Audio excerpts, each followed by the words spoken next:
प्यारे विद्यार्थियों, स्वागत है आप सभी का यूपीपीसीएस उत्कर्ष के इस ऑनलाइन प्लेटफॉर्म पर। मैं हूं शैलेश और आप सभी से आज चर्चा एक विषय की करेंगे ज्योग्राफी में, और ये विषय जो है वो हीट बजट है। तो वैसे होली का जो त्यौहार है वो बीत चुका है, लेकिन अभी खुमारी उतरी नहीं होगी। अभी वो रंगों की जो खुमारी है वो शायद अभी आपके ऊपर होगी। तो खैर, अब वो त्यौहार बीत चुका है और अब आप फिर से पढ़ाई लिखाई में लग जाइए। तो हीट बजट जो टॉपिक है वो वायुमंडल से, एटमॉस्फेयर से, क्लाइमेटोलॉजी से जुड़ा हुआ एक विषय है। और इसमें जब बात करते हैं हीट बजट की तो दो शब्द हैं, एक हीट और बजट। बजट वैसे आप अर्थव्यवस्था में सुनते होंगे, बजट पेश किया जाता है, कहाँ से रुपया आया कहाँ गया, यानी आमदनी क्या है या आई कहाँ से किस रूप में और किस रूप में खर्च किया गया। तो जब ऊष्मा बजट की बात होगी तो खैर यहाँ पैसे की बौछार तो नहीं होगी, लेकिन यहाँ ऊष्मा के रूप में होगी कि ऊष्मा कैसे आती है, कैसे जाती है। और जब आप ऊष्मा की बात करते हैं तो ऊष्मा का मतलब क्या है, उसका मुख्य स्रोत क्या है। तो मुख्य स्रोत की बात अगर हम कहें पृथ्वी के लिए, हमारे ग्रह के लिए, तो मुख्य स्रोत क्या है, सूर्य है। ठीक है, सौरमंडल का मुखिया भी है हमारा सूर्य। तो सूर्य मुख्य आधार है ऊष्मा का। सूर्य से जो भी कुछ ऊष्मा आती है, ऊर्जा आती है, वो शॉर्ट वेव रेडिएशन कही जाती है, लघु तरंगों के रूप में आती है। और यहां से जो वापस, जो धरातल से, पृथ्वी से जो वापस जाती है, उसको हम long wave terrestrial long wave radiation यानी पार्थिव दीर्घ तरंग विकिरण कहते हैं। पार्थिव मतलब जो भी पृथ्वी से जाता है वो सब पार्थिव एक प्रकार से कहा जाता है, यानी जो जाने वाली ऊष्मा है वो लॉन्ग वेव या दीर्घ तरंगों के रूप में जाती है। तो आइए उसी का लेखा जोखा करते हैं कि जैसे जब आप बात करते हैं ना कि ऊष्मा बजट क्या है, तो आगामी सौर विकिरण यानी insolation that is coming from the sun और जो जाने वाली है उनके बीच का जो संतुलन है। अब इसमें बहुत सारे विषय होंगे, क्योंकि जितनी चीजें आएंगी, क्या वो वापस वह धरातल तक पूरी तरह से आती हैं या उसमें बहुत सारा अल्बीडो एक शब्द प्रयुक्त किया जाता है। अल्बीडो का मतलब होता है कि जो सूर्य के प्रकाश से या जो भी चीजें जो आती हैं, यानी जो आने वाला है, उसमें कितना पृथ्वी तंत्र में या किसी भी सतह द्वारा बिना अवशोषित हुए ही परावर्तित कर दिया जाता है। यानी अगर एक लाइन में कहें तो परावर्तित प्रकाश की मात्रा को ही हम अल्बीडो कहते हैं। ठीक है ना। The light that is reflected without being absorb in any system is called albedo. उसी को हम एल्बिडो कहते हैं। तो अगर आप चले यहां देखें तो आप देख सकते हैं कि एक मैंने ये बनाया है, इसको आप देखिए, इसके माध्यम से आप समझ सकते हैं कि कैसे इनपुट आउटपुट, कैसे आगत और निर्गत कैसे होता है और उनके बीच कैसे संतुलन स्थापित होता है। हालांकि वर्तमान में आप कहिए लगातार एक बात उठ रही है कि जो ग्लोबल वार्मिंग है उसका प्रभाव जो ग्रीन हाउस गैसों की वजह से उत्पन्न हो रहा है, उससे थोड़ा ऊष्मा बजट असंतुलित भी हो रहा है। लेकिन सामान्यतः ये संतुलित होता है तभी सारी चीजें चलती हैं। क्लियर।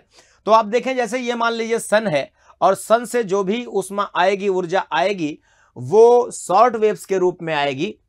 इसी को इंसोलेशन कहते हैं, इनकमिंग सोलर रेडिएशन, या हिंदी में आगामी सौर विकिरण करते हैं। सो माना लेट ये जो आने वाली है वो क्या है, 100 यूनिट। कितनी है, 100 यूनिट है।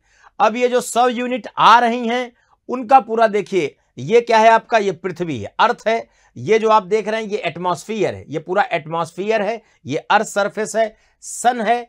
यहां से सन से आ रही है incoming solar radiation in the form of short waves, ये लघु तरंगों के रूप में। आप समझिए, जैसे आप देखिए यहां से मान लीजिए कि ये जो है, ये वाला, ये आप देखिए यहां से बादलों से, क्योंकि क्लाउड है, बादलों से 27 यूनिट, जो 100 यूनिट आ रही थी उसमें आप ध्यान से देखें तो ये जो बादलों से, यहां बादलों से 27 यूनिट बिना अवशोषित हुए ही परावर्तित कर दी गई। एक प्रकार का अल्बिडो समझिए, परावर्तित कर दी गई।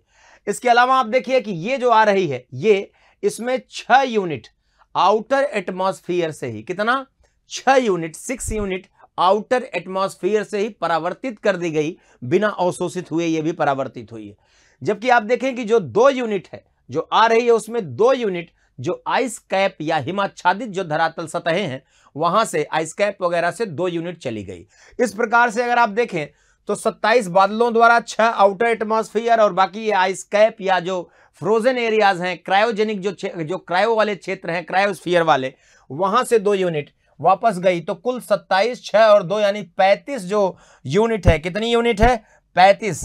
ध्यान दीजिएगा, जो 35 यूनिट है ये अल्बिडो है पृथ्वी तंत्र का, यानी ऐसी जो ऊर्जा है, उष्मा है, जो बिना पृथ्वी तंत्र में अवशोषित हुए ही परावर्तित कर दी गई, वही पृथ्वी तंत्र का अल्बिडो है। और वो कितना है? लगभग 35। अब बचा कितना? 100 में 35 तो चला गया, बचा 65।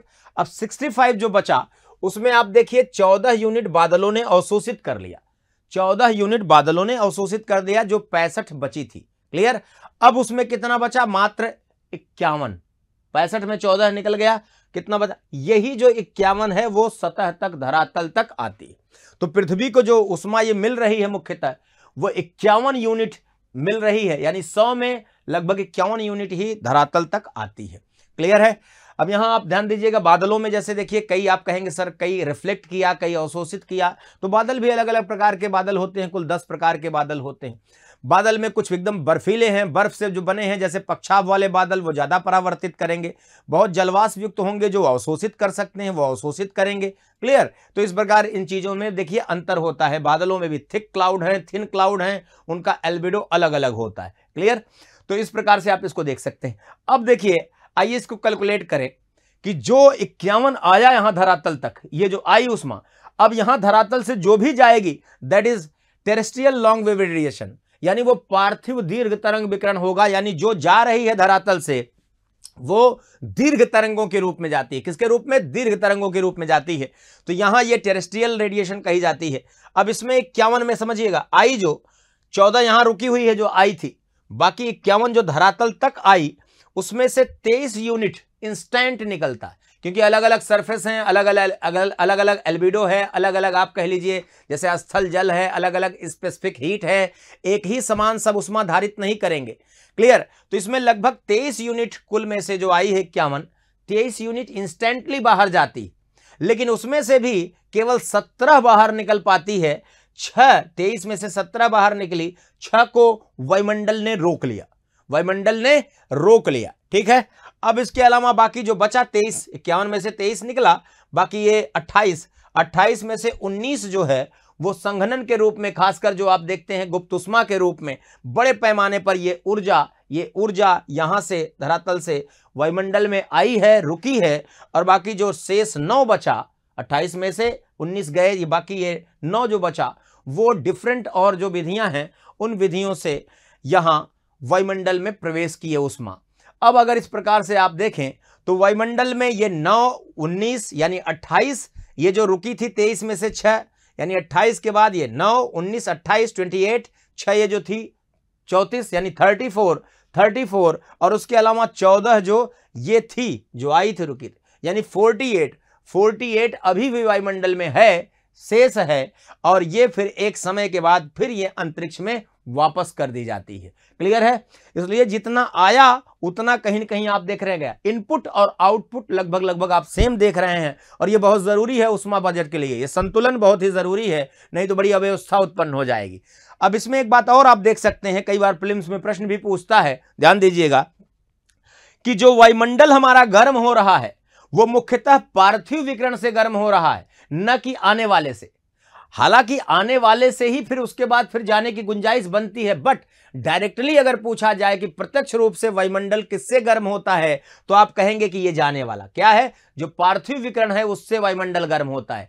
दूसरा प्रश्न अगर कई बार पूछा जाए कि वायुमंडल ऊपर से नीचे की ओर गर्म होता है कि नीचे से ऊपर की ओर गर्म होता है, तो आप स्पष्ट बता सकते हैं इससे कि वायुमंडल नीचे से ऊपर की ओर, क्योंकि पार्थिव विकिरण से गर्म हो रहा है तो ये तो नीचे से ऊपर जा रहा है, इसलिए वायुमंडल नीचे से ऊपर की ओर गर्म होता है। इस तथ्य को, इस बात को भी ध्यान में रखिएगा। यहां से प्रश्न आता है तो पता लगा कि दाएं बाएं देखने लगते हैं, ठीक, और स्थिति खराब हो जाती है, तो ऐसा नहीं होना चाहिए। तो फोकस्ड रहिए अपने टारगेट पर, अपने जो कॉन्सेप्ट्स हैं उसको बेहतर तरीके से पढ़िए, जो शिक्षक हैं बेहतर तरीके से काम कर रहे हैं उनको देखिए, समझिए, है ना। केवल मनोरंजन मत ढूंढिए, काम की बातों को भी ढूंढिए, ठीक है। वैसे तो बाकी पढ़ते पढ़ाते जो वर्तमान की डिमांड है बच्चों ने, वो अच्छे खासे शिक्षकों को भी बच्चों ने एकदम पूरी तरह से मदारी बना दिया है कि जब तक वो मजा ना आए, आनंद ना आए, तब तक गुरुजी ज्ञान कैसा, है ना।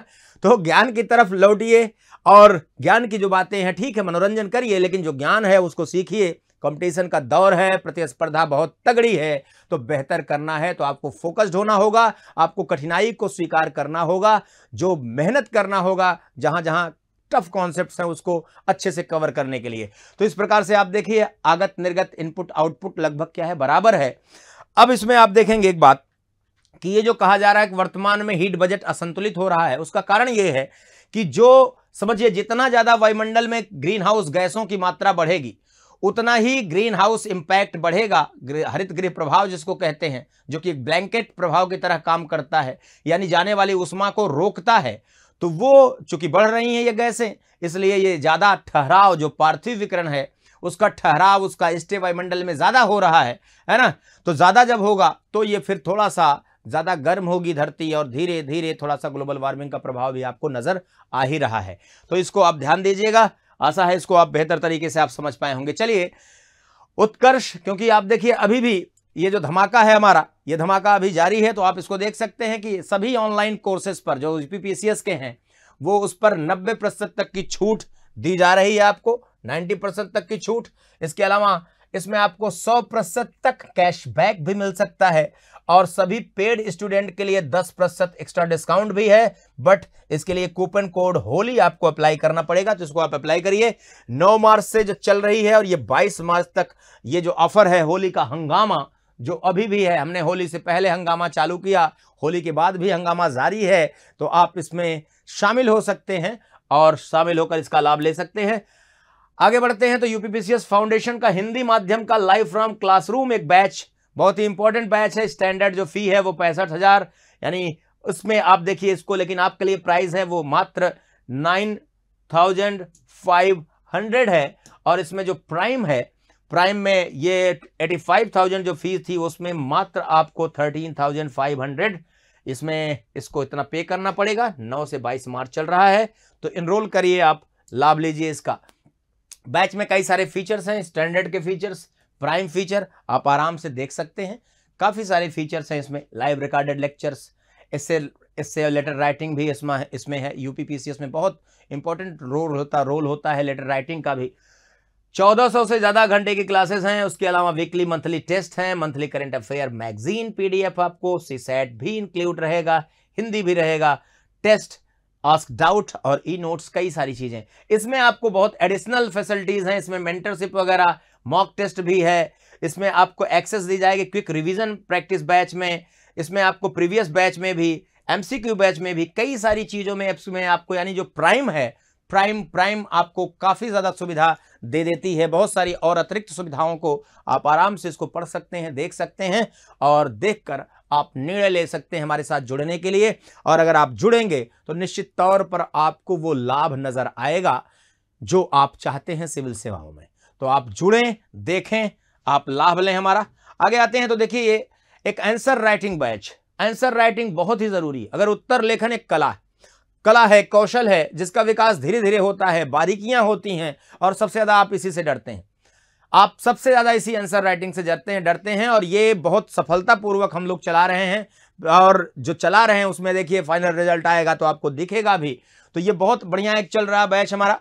इसमें आप लाइव फ्रॉम क्लासरूम आप देखिए, स्टैंडर्ड फी जितनी थी 20,000 उससे बहुत कम, यानी मात्र 5700 रुपये में, और प्राइम जो 30,000 थी वो मात्र आपको 7,500 रुपये में अवेलेबल है। बट 9 से 22 मार्च ही है, इसलिए इसका लाभ लीजिए। बाद में मत कहिएगा सर खत्म हो गया, फिर से ऑफर लाइए।